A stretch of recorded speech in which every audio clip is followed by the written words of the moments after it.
ದರ ರೈತರಿಗೆ ಸಹಾಯ ಮಾಡಬಾರ್ದ? ಇವರು ಬೂಸ, ಪೆಟ್ರೋಲು, ಡೀಸೆಲು ಬೆಲೆ ಎಲ್ಲ ಕಡಿಮೆ ಮಾಡಿ ಅವ್ರಿಗೆಲ್ಲ ಅನುಕೂಲ ಮಾಡಲಿ ಅಂತೇಳಿ. ಸೊ ರೈತರ ವಿರೋಧಿ BJP ಅನ್ನೋದಕ್ಕೆ ಇದೇ ಸಾಕ್ಷಿ. ಯಾವುದೇ ಹಣ ನಾವು ಬೆಲೆ ಏರಿಕೆ ಬೇರೆ ರಾಜ್ಯಗಳಿಗಿಂತ ಲೆಕ್ಕ ಹೋಲಿಕೆ ಮಾಡಿದ್ರೆ ನಮ್ಮ ರಾಜ್ಯದಲ್ಲೇ ಕಡಿಮೆ ಆಗಿದೆ, ಇನ್ನೂ ಕಡಿಮೆ ಇದೆ. ಇವತ್ತು ನೀರಿನ ಬೆಲೆ ಅದು ಕೂಡ ವಿಧಿನೇ ಇಲ್ಲ. ನಾವು 1 ಪೈಸನೋ ಅರ್ಧ ಪೈಸನೋ ನಾವು ಏರಿಸಲೇಬೇಕಾಗಿದೆ. ಜಾಸ್ತಿ ಮಾಡೋಕ್ಕಾಗಲ್ಲ. ಸಣ್ಣ ಬಡವ್ರಿಗೆ ನಾವು ಕಡಿಮೆ ಮಾಡಬೇಕು ಅಂತ ನನಗೆ ಹೇಳಿದ್ದೀನಿ, ಬೋರ್ಡಲ್ಲಿ ನೀವೇ ತೀರ್ಮಾನ ಮಾಡಿ ಅಂತ. ರೆಗ್ಯುಲರ್ ಯಾರು ಸಣ್ಣ ಮನೆಯವ್ರಿಗೆ ಯಾರಿಗೂ ನಾವು ನೀರಿನ ಬೆಲೆ ಕೂಡ ಜಾಸ್ತಿ ಮಾಡಲ್ಲ. ಅದು ಕೂಡ ಏಕೆಂದರೆ 1,000 ಕೋಟಿ ರೂಪಾಯಿ ನಮಗೆ ಲಾಸ್ ಫೇಸ್ಗೆ ನಾವು ತಗೋಬೇಕು ಅನ್ನೋದಾದರೆ ಅದನ್ನು ನಾವು ಈ ಸಂದರ್ಭದಲ್ಲಿ ಅವರಿಗೆ ತೋರಿಸ್ಬೇಕು.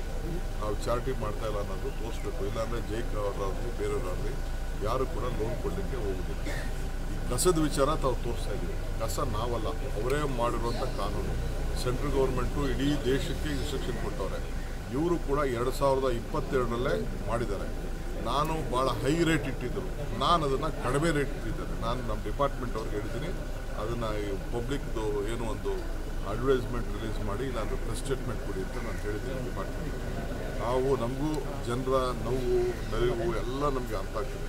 ಪಾಪ ಅವ್ರು ರಾಜಕಾರಣ ಮಾಡಬೇಕು, ಮಾಡ್ತಾ ಇದ್ದಾರೆ. ಕುಮಾರಸ್ವಾಮಿ ಕೂಡ ಸರ್ಕಾರದ ಟ್ವೀಟ್ ಮಾಡಿದ್ದಾರೆ, ನಿರಂತರ ದರ ಏರಿಕೆ ಮಾಡ್ತಾ ಇದ್ದಾರೆ. ದಿನಾ ಮಾಡಲಿ ಬಿಡಿ, ಅವ್ರದ್ದು ಏನೇನಿದೆ ಅಂದ್ಬಿಟ್ಟು ದಿನಾ ಮಾಡಲಿ ಅವರು.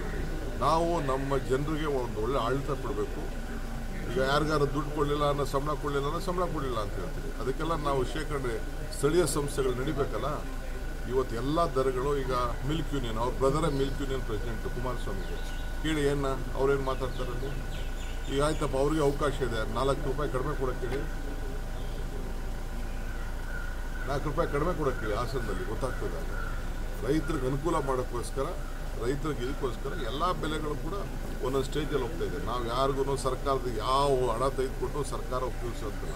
ಸ್ಥಳೀಯ ಸಂಸ್ಥೆಗಳಿಗೆ ಶಕ್ತಿ ಕೊಡಬೇಕು, ರೈತರಿಗೆ ಅನುಕೂಲ ಮಾಡಬೇಕು, ನಾಗರಿಕರ ಅನುಕೂಲ ಮಾಡಬೇಕು ಅಂತ ಈ ತೀರ್ಮಾನವನ್ನು ನಾವು ತೆಗೆದುಕೊಂಡಿದ್ದೀವಿ. ವಿಚಾರಕ್ಕೆ ಸಿಎಂ ಲೆಟರ್ ಬರೆದಿದ್ದಾರೆ. ಹೌದು, ಮಹಾರಾಷ್ಟ್ರ CM ಹೇಳಿದ್ದಾರೆ. ನೋಡಿ, ಈಗ ಯಾದಗಿರವ್ರು ಬಂದು MLA ಮಂತ್ರಿಗಳು ಎಲ್ಲ ಸೇರಿ ಇಷ್ಟೊತ್ತು ಇಲ್ಲೇ ಬಂದು ಕೂತಿದ್ದಾರೆ, ಇಲ್ಲೇ ನನಗೆ ಲೆಟರ್ ಬರೆದು ಕೂತಿದ್ದಾರೆ. ಅವರು ಸುಮ್ಮನೆ ನಾವು ಬೆಳೆ ಹಾಕೋಬೇಡ ಅಂದರು, ಬೆಳೆ ಹಾಕೋಬಿಟ್ಟು ಅವರು ಗಲಾಟೆ ಮಾಡ್ತಾ ಇದ್ದಾರೆ. ರಾಯಚೂರವರು ಗಲಾಟೆ ಮಾಡ್ತಾ ಇದ್ದಾರೆ. ಕೃಷ್ಣಾ ಬೇಸಿನ್ಗೆ ನಾವು ಅವ್ರಿಗೂ ಕೂಡ ಬರೀತಾ ಇದ್ದೀವಿ. ನಮಗೆ ಫಸ್ಟು ಕುಡಿಯೋ ನೀರನ್ನು ಪ್ರಯಾರಿಟಿ. ಕೊಪ್ಪಳವರು ಗಲಾಟೆ ಮಾಡ್ತಾ ಇದ್ದಾರೆ, ರಾಯಚೂರು ಕೊಪ್ಪಳವರು ಗಲಾಟೆ ಮಾಡ್ತಾ ಇದ್ದಾರೆ. ಅವರು ಹತ್ಕೊಳ್ಬೇಕು. ಇನ್ನೂ ಅವತ್ತು ನೀರನ್ನು ಉಳಿಸ್ತೋ ಆ ಸಂದರ್ಭದಲ್ಲಿ. ಸೊ ಅದರಿಂದ ಎಲ್ಲರೂ ಕೂಡ ಸಹಕಾರ ಕೊಡಬೇಕು ಅಂತೇಳಿ ನಾನು. ಕೇಂದ್ರ ಸರ್ಕಾರ ಮಧ್ಯಪ್ರವೇಶ ಮಾಡಬೇಕಲ್ಲ ಸರ್, ನೀರಿನ ವಿಚಾರದಲ್ಲಿ ಯಾವಾಗಲೂ ರಾಜ್ಯಕ್ಕೆ ಅನ್ಯಾಯ ಆಗ್ತಾ ಇದೆ.